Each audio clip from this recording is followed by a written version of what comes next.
नमस्कार दोस्तों, कैसे हो आप। आशा करता हूँ आप बिल्कुल स्वस्थ होंगे, अपने घर पर अपनी तैयारी के साथ बिल्कुल ज़ोर शोर से लगे हुए होंगे, क्योंकि जैसा कि आप सबको पता है, पटवारी की एग्ज़ाम की तिथि संभावित कर दी गई है। निश्चित अपन नहीं बोल सकते, क्योंकि ये कोरोना काल है, कब तक चले इसका अपन कुछ ज़्यादा जिक्र नहीं करते हैं इसके बारे में। लेकिन ये मैं बोलता हूँ कि इसको अपन निश्चित नहीं बता सकते। हाँ, ये है कि संभावित कर दी गई है, हो सकता है कि ये इस समय पर हो भी जाए।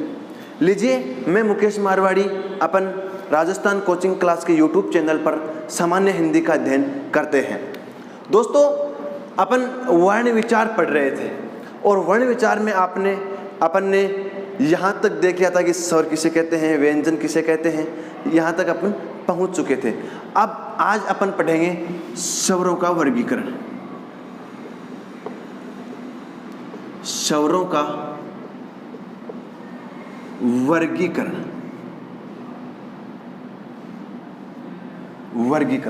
इन स्वरों को अपन किस प्रकार से विभाजित कर सकते हैं। दोस्तों, सबसे पहले बात करते हैं अपन, यानी जितने तरीके से अपन इन स्वरों को विभाजित करेंगे उतने ही प्रकार से इनका अलग अलग तरीके से अध्ययन अपन देखेंगे। दोस्तों, सबसे पहले बात करते हैं तो अपन देखते हैं मात्रा के आधार पर।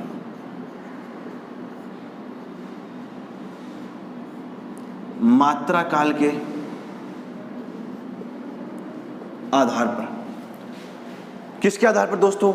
मात्रा काल के आधार पर। दोस्तों, मात्रा के आधार पर अगर अपन देखते हैं तो अपने स्वर मुख्यतः 3 प्रकार के होते हैं। ध्यान दीजिएगा, मात्रा के आधार पर स्वर 3 प्रकार के होते हैं। कौन से? एक अपन बोल सकते हैं लघु स्वर। कौन सा स्वर? लघु स्वर। एक अपन बोल सकते हैं दीर्घ या इसे गुरु स्वर। लघु स्वर, लघु को अपन एक नाम से और बोलते हैं ह्रस्व स्वर। कौन सा स्वर? ह्रस्व स्वर। पहला ये हो गया। दूसरा हो गया गुरु स्वर या लघु स्वर। और अपन अंतिम की बात करें तो वो होता है प्लुत स्वर। कौन सा दोस्तों? प्लुत स्वर। आप सबने लघु और दीर्घ, जो विद्यार्थी अपने हिंदी साहित्य से 2nd ग्रेड की या 1st ग्रेड की तैयारी कर रहा है, उसने निश्चित रूप से अपने छंद शास्त्र है यानी काव्य शास्त्र है, उसमें आपने इन लघु और गुरु यानी जो मात्रा काल के आधार पर है, जो मात्राएं अपन ने गिनी है, तो वह अपन किस प्रकार से गिनते हैं? लघु या गुरु। लेकिन ये नई चीज आ गई दोस्तों, प्लुत स्वर। क्या होता है प्लुत स्वर? देखिए, अपन देखते हैं। बात करते हैं लघु स्वर की, अर्थात अपन ये बोल सकते हैं वे स्वर जिनकी एक मात्राएं गिनी जाती है। वे स्वर जिनकी मात्रा कितनी हो? एक मात्रा। कितनी? एक मात्रा हो। कौन से कहलाते हैं? लघु या ह्रस्व स्वर कहलाते हैं। दोस्तों, बात करते हैं गुरु स्वर की यानी दीर्घ स्वर की। वे स्वर जिनकी 2 मात्राएं गिनी जाती हैं। वे स्वर जिनकी 2, यानी अपन इसको इस प्रकार से इग्नोर करते हैं, 2 मात्राएं हो, क्या कहलाती है? दीर्घ स्वर कहलाते हैं। बात करते हैं प्लुत स्वर के बारे में, अर्थात प्लुत स्वर अपन इनको बोल सकते हैं जिनकी कितनी मात्राएं हो? 3 मात्राएं हो। कितनी हो? 3 मात्राएं हो। वे क्या कहलाते हैं? प्लुत स्वर कहलाते हैं। पुनः देखें एक बार, मात्रा काल के आधार पर 3 प्रकार के होते हैं। पहला कौन सा? वे स्वर जिनकी एक मात्रा गिनी जाती हो, या अपन ये बोल सकते हैं कि वे स्वर जिनका उच्चारण करने में हमें बहुत कम समय लगता है। क्या कहलाते हैं? ह्रस्व या लघु। और इनको एक नाम से और दोस्तों मूल स्वर भी बोलते हैं। कौन सा स्वर? मूल स्वर भी बोलते हैं। एक चीज और देखिए, अपन इसको मात्रा काल या एक साथ में ले लेते हैं उत्पत्ति के आधार पर। किसके आधार पर? उत्पत्ति के आधार पर या मात्रा काल के आधार पर स्वर 3 प्रकार के होते हैं, मूल, लघु या ह्रस्व, एक तो ये हो गया, एक दीर्घ, गुरु, एक ये हो गया, और अंतिम कौन सा होता है अपना प्लुत स्वर। कौन सा? प्लुत स्वर। यानी लघु, मूल या ह्रस्व स्वर उनको बोलेंगे जिनकी मात्राएं एक गिनी जाती है, या फिर अपन उनकी दूसरी परिभाषा ये बोल सकते हैं कि वे स्वर जिनका उच्चारण करने में काफ़ी कम समय लगता है क्या कहलाते हैं? लघु स्वर, मूल स्वर या लघु स्वर, मूल स्वर या ह्रस्व स्वर कहलाते हैं। बात करते हैं अपन आगे गुरु स्वर की। दोस्तों गुरु स्वर कौन से होते हैं? वे स्वर जिनकी कितनी मात्राएं हो? 2 मात्रा गिनी जाती हो। कितनी मात्राएं? 2 मात्राएं गिनी जाती हो। कौन सा कहलाता है? गुरु स्वर कहलाता है। दोस्तों बात करते हैं प्लुत स्वर की।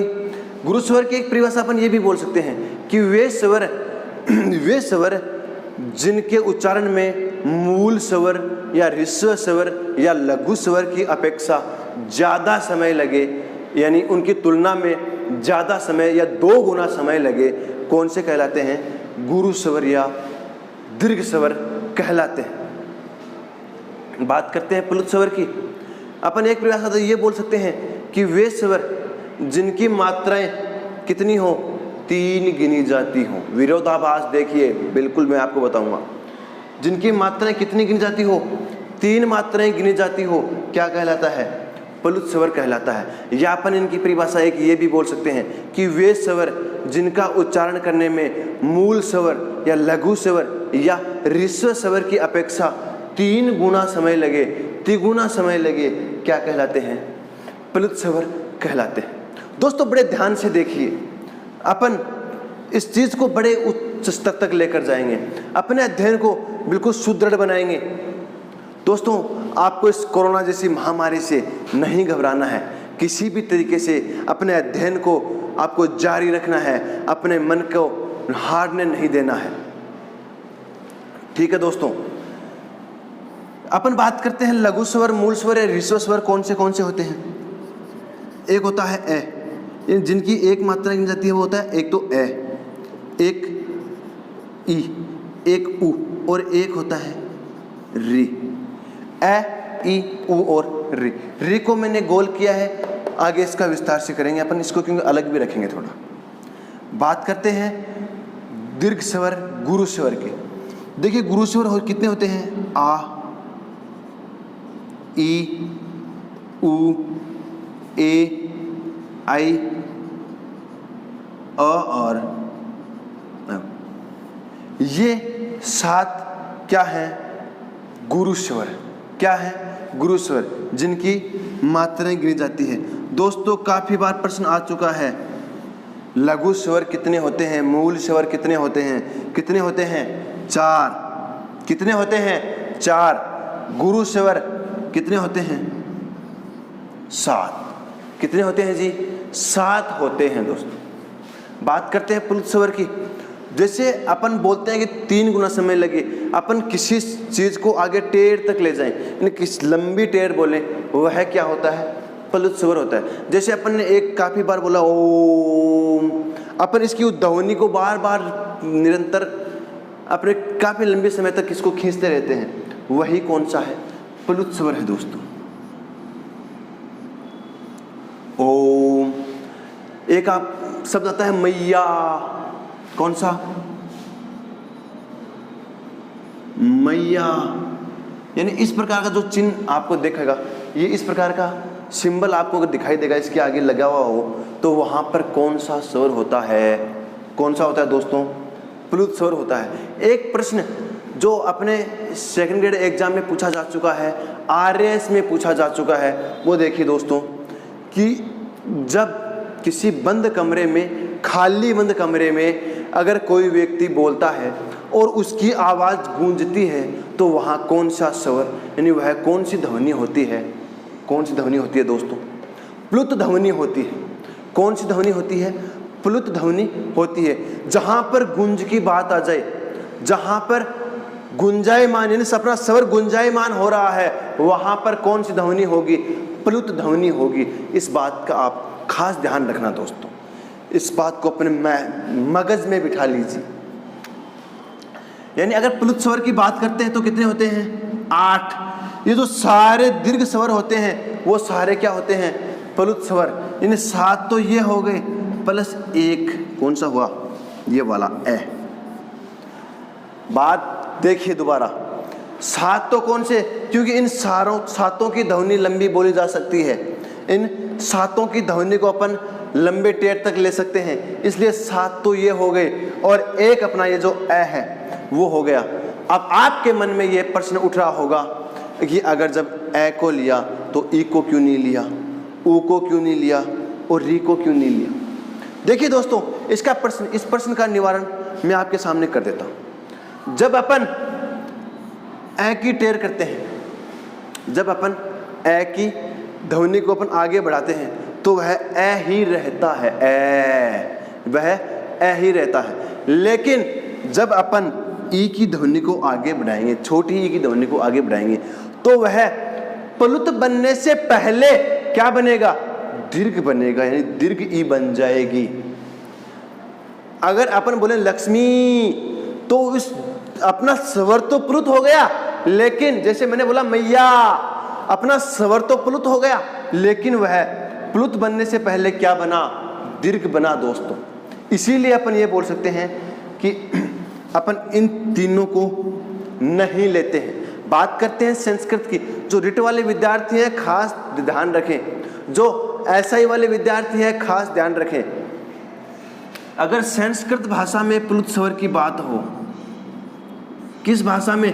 संस्कृत भाषा में प्लुत स्वर की बात हो तो वो होते हैं दोस्तों 9। कितने होते हैं? 9। 8 तो ये जो अपने 7 ये और 1 ए, 8 तो ये और 1 अपन इन 9 में रहता है दीर्घ ई, क्योंकि अपने संस्कृत में दीर्घ ई स्वतंत्र स्वर है। हिंदी को इसमें स्वीकार नहीं किया गया है, लेकिन संस्कृत भाषा में यह आज भी स्वर अपने अस्तित्व में यथावत बना हुआ है। इसीलिए संस्कृत भाषा में प्लुत स्वर कितने होते हैं? 9 होते हैं दोस्तों। और अपने हिंदी भाषा में कितने होते हैं? 7 प्लुत स्वर होते हैं। बात समझ में आई यहाँ तक? अगर आई तो थंब का निशान करें, लाइक करें इस वीडियो को, इस चैनल को सब्सक्राइब करें और जो दोस्तों इस वीडियो को अपने दोस्तों के साथ शेयर करें, अपने फैमिली मेम्बर्स के साथ शेयर करें, जो भी आपके पास ग्रुप है उन सभी ग्रुपों में शेयर करें, क्योंकि ये दोस्तों माँ शारदे का प्रसाद अपने इस राजस्थान परिवार का प्रसाद जितना प्रसारित हो सके उतना दोस्तों अपना कुनबा बड़ा होगा, अपना परिवार बड़ा होगा और उतना ही अपने को लाभ मिलेगा। दोस्तों हमारा उद्देश्य किसी भी प्रकार का प्रचार करना नहीं है। हमने कभी नहीं कहा कि आप अपने साथ अपने दोस्तों को अपनी कोचिंग में लेकर आए, कभी नहीं कहा दोस्तों।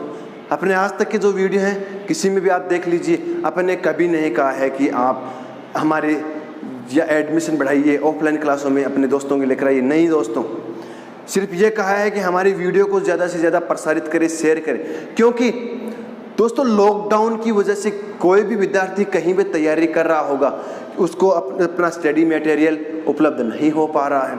लेकिन हमारा ये जो परिवार है, हमारे दिनेश जी हैं, नरेश जी हैं, उनके प्रयास की बदौलत हमारा यह राजस्थान परिवार, राजस्थान कोचिंग का परिवार दोस्तों निरंतर मेहनत में लगा हुआ है। ये चाहता है कि आपको ज़्यादा अच्छा मैटर मिले, जिससे आप अपने नोट्स बनाएं। और दोस्तों एक बात और मैं आपको कह दूं, अगर आपको अच्छे स्तर तक अपनी तैयारी को लेकर जाना है तो दोस्तों सबसे पहली कड़ी होती है नोट्स। दोस्तों बिल्कुल बनाए। अपन इसके विषय में भी चर्चा करेंगे कि किस प्रकार से अपन जो अपना सिलेक्शन रूपी मोती है उसको कब प्राप्त कर सकते हैं। दोस्तों इस मैटर में भी अपन बात करेंगे, लेकिन पहले अपन देखते हैं वर्ण विचार को आगे। बात करते हैं लघु स्वर, मूल स्वर या ऋस्व स्वर की। कौन से होते हैं? ये वाले 4, यानी ये वाले 4 हैं, ये क्या है? मूल स्वर, ऋस्व स्वर या लघु स्वर। ये वाले 4 क्या हैं? मूल स्वर, ऋस्व स्वर या लघु स्वर। बात करते हैं गुरु स्वर की, तो ये वाले हैं, ये क्या है? गुरु स्वर। कितने हैं ये दोस्तों? 4 हैं। कितने हैं? 4 हैं। और ये कितने हैं? 7 हैं। अर्थात अगर अपन बात करते हैं मूल स्वर 4 हो गए, लघु स्वर दीर्घ स्वर 7 हो गए और प्लुत स्वर 7 तो ये होते हैं, और एक इसमें कौन सा जुड़ता है, ए जुड़ता है दोस्तों, और कितने हो जाते हैं, 8 हो जाते हैं। बात करते हैं अपन संस्कृत की, तो संस्कृत में कितने होते हैं, 9 होते हैं दोस्तों। बात समझ में आई यहाँ तक? इसका आप स्क्रीनशॉट लें, उसके बाद अपन आगे अध्ययन करते हैं। दोस्तों बात करते हैं अपन री की। मैंने री को एक विशेष प्रकार से गोले में बंद किया है।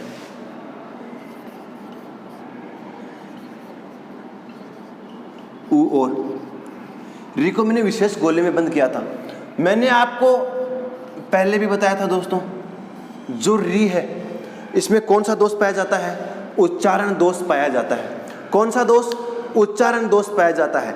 क्योंकि जब अपन इसका उच्चारण करते हैं, जब अपन इसका उच्चारण करते हैं तो दोस्तों अपना जो जिह्वा का मध्य भाग है वह कहाँ स्पर्श करता है, मूर्धा को स्पर्श करता है दोस्तों। कहाँ करता है, मूर्धा को स्पर्श करता है। और देखिए स्वर की जो परिभाषा है कौन सी, कि वे स्वर जिनका उच्चारण बिना किसी अवरोध के हो क्या कहलाते हैं, स्वर कहलाते हैं। उस परिभाषा का खंडन करने की वजह से ये जो अपना री स्वर है इसे किस श्रेणी में रख दिया गया, अर्ध स्वर की श्रेणी में रख दिया गया दोस्तों, अर्ध स्वर की श्रेणी में रख दिया गया है। बात समझ में आई? री को क्या कर दिया गया, अर्ध स्वर, और अपने 2 और हैं, कौन से, यह और वह, क्योंकि ये अपने स्वर की परिभाषा का अनुपालना करते हैं, स्वर की परिभाषा को मानते हैं। इनके उच्चारण करने समय अपने जीवा बिल्कुल तनिक हिलती है, बिल्कुल छोटी मात्रा में हिलती है, छोटी सी हिलती है, इसीलिए अपन इनको अर्ध स्वर कहते हैं। तो दोस्तों ये 3 अर्ध स्वर होते हैं, जैसे अपने पहली क्लास में देखा था। बात समझ में आई यहाँ तक? अगर आई तो अपने कमेंट डालते रहें, जिससे हमें हमारे उत्साह को पंख मिले, हमारे उत्साह 7वें आसमान पर हो और हम ज़्यादा से ज़्यादा अच्छा आपको दे सकें।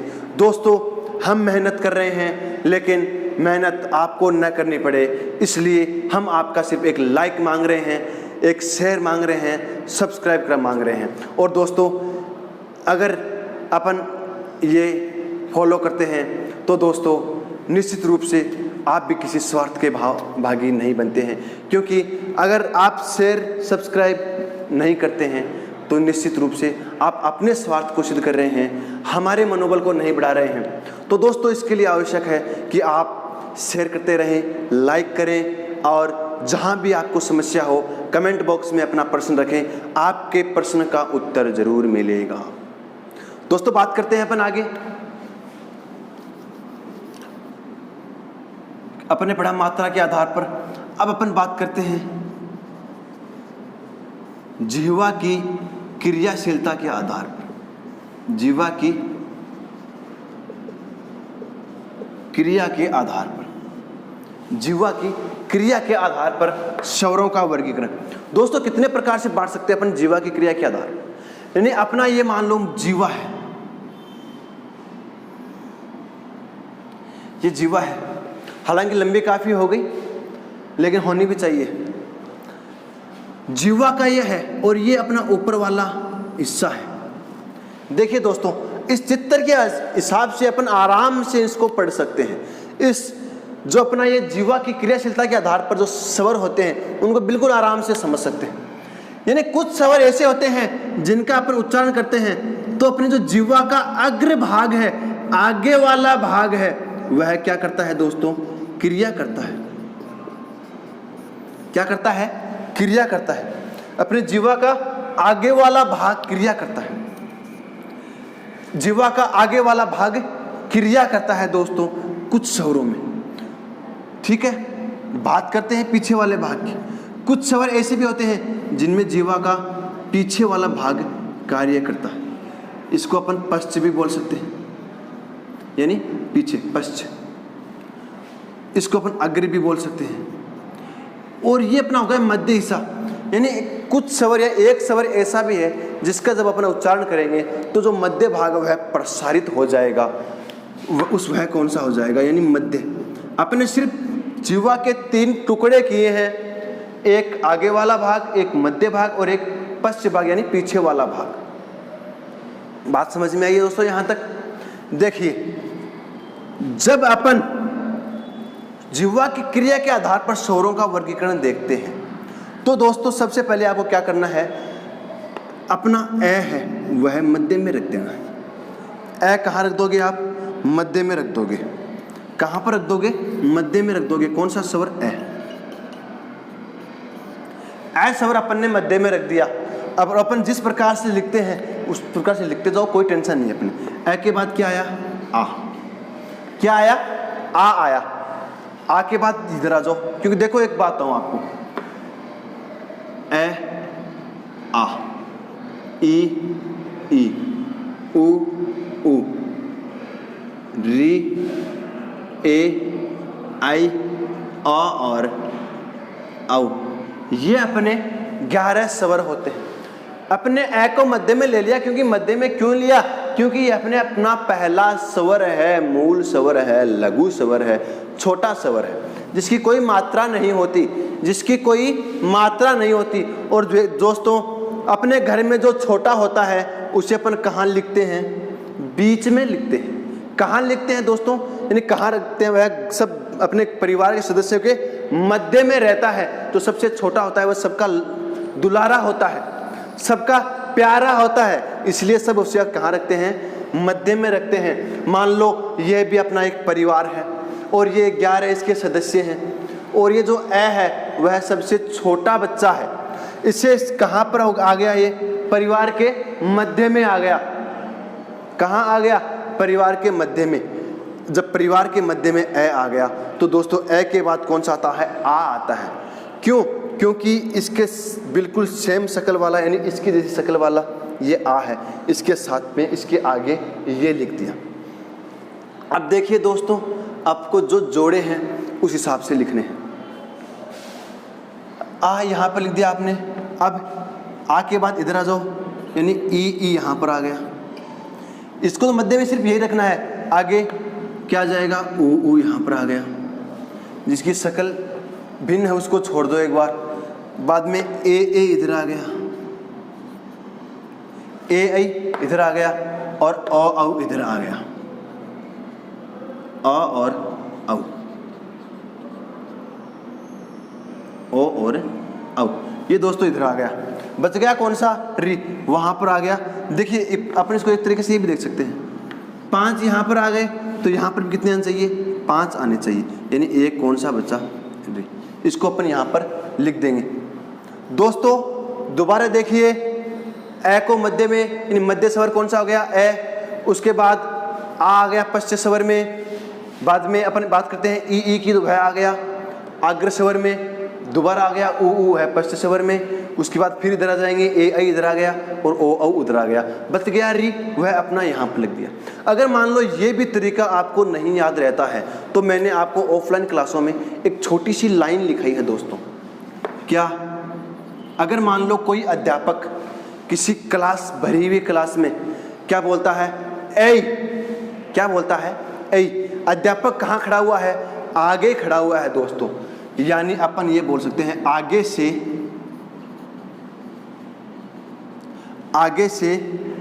ए,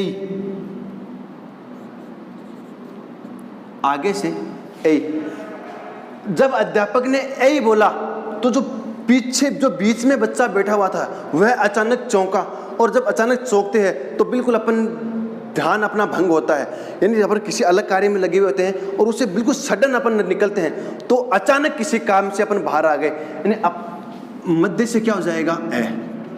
वह बच्चा क्या बोलता है? ए। जब चौंकता है उसके मुंह से अचानक ध्वनि निकलती है ए की, यानी आगे से आई, मध्य से ए,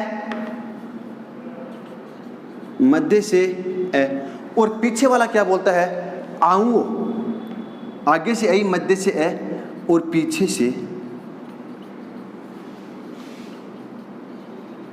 आऊं। दोस्तों अगर आपको यह लाइन ध्यान में है तो अब ये जो अग्र स्वर, मध्य स्वर, पश्च स्वर है, इनमें कोई दिक्कत नहीं होगी। ये जो जीवा की क्रियाशीलता के आधार पर है, इनमें कोई दिक्कत होगी। देखिए आगे से आई, ए आई, ये यहाँ पर आ गया ई ई, यानी इससे तो आ गया ए आई और इससे आ गया ई ई, ठीक है। मध्य से ए, मध्य से ए, यानी मध्य स्वर अपना कौन सा है, ए है, और पीछे से आ उ ओ, आ उ से आ गया उ उ और ओ से आ गया ओ औ। बच गया अपना री, तो 5 इधर है, 1 ये रह गया, इन 4 इधर रह गए, तो अपना एक स्वर बचा हुआ है, इन 4 के साथ कर देंगे कौन सा, री। बात समझ में आई यहाँ तक? अगर आई तो आप थंब का निशान करें, अपने नोट्स रेगुलर बनाते रहें, और नोट्स बनाने के साथ साथ दोस्तों अगर आप समझने पर ध्यान रखेंगे तो ये अपना वीडियो है, अपनी ये जो ऑनलाइन क्लास है दोस्तों, आपको दोबारा पढ़ने की जरूरत नहीं पड़ेगी, क्योंकि अपने दिमाग में बिल्कुल ज्यों का त्यों बैठ जाएगा। अगर आपने इसको ध्यान से देखा है, ध्यान से पढ़ा है, तो दोस्तों आपको कहीं दोबारा पढ़ने की जरूरत इसको नहीं पड़ेगी। आप इस वीडियो को ज़्यादा से ज़्यादा शेयर करें, लाइक करें, और दोस्तों अपना ये जो चैनल है इसको सब्सक्राइब करें। और ये जो अपना लॉकडाउन का समय है दोस्तों, धीरे धीरे लॉकडाउन अनलॉकडाउन हो रहा है, लेकिन अपना जो कोचिंग और स्कूलों का समय, कॉलेजों का समय है, वह दोस्तों निश्चित नहीं अपन बता सकते कि कब तक खुलेगा।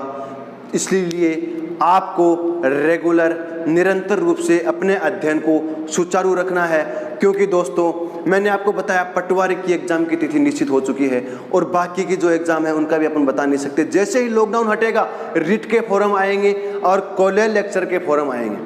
तो दोस्तों अपने अध्ययन को जारी रखें और हमारी इस वीडियो को देखते रहें। तब तक के लिए जय हिंद, जय राजस्थान।